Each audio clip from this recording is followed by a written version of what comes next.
Hello guys, welcome back to our channel. അങ്ങനെ ദീപകിന്റെയും ഋതികയുടെയും വിവാഹം ഒരു തടസ്സം കൂടാതെ നടക്കാതിരിക്കാൻ വേണ്ടി അംബികയും ദീപകം ചേർന്നുകൊണ്ട് ആദ്യം പത്മാവതിയെ തട്ടിക്കൊണ്ടു പോവുകയാണ്. അങ്ങനെ പത്മാവതിയെ കെട്ടിയിട്ടിരിക്കുന്നതാണ് കാണിക്കുന്നത്.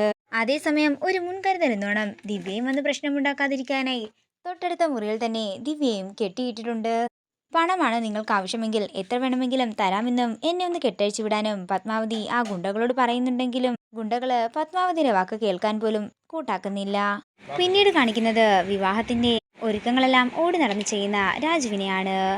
തുടർന്ന് വിവാഹത്തിനെ കുറിച്ച് ജയൻ ചോദിക്കുമ്പോൾ രാജു പറയുകയാണ്, എന്താണെങ്കിലും ഋതികയുടെ ദീപകിന്റെ വിവാഹം നടക്കില്ല, അത് എങ്ങനെ മുടക്കണമെന്നൊക്കെ എനിക്ക് നന്നായി അറിയാമെന്നും രാജു പറയുമ്പോൾ ഇത് കേൾക്കുന്ന ഋതികയ്ക്ക് സന്തോഷമാവുകയാണ്. പിന്നീട് കാണിക്കുന്നത് ദിവ്യയുള്ള സ്ഥലത്തിന്റെ വിവരങ്ങൾ അറിയുന്ന രാജു അങ്ങോട്ടേക്ക് ചെല്ലുകയും ഗുണ്ടകളെ അടിച്ചൊതുക്കി ദിവ്യയെ രക്ഷിക്കുകയും ചെയ്യുന്നതാണ്. ഇതോടുകൂടി പ്രൊമോ വീഡിയോയുടെ അവസാനിക്കുകയാണ്. വീഡിയോ ഇഷ്ടമായെങ്കിൽ മറക്കാതെ ലൈക്ക് ചെയ്യുക, ഷെയർ ചെയ്യുക, കമന്റ് ചെയ്യുക. കൂടുതൽ സീരിയൽ അപ്ഡേറ്റ്സിനായി മറക്കാതെ സബ്സ്ക്രൈബ് ചെയ്യുക.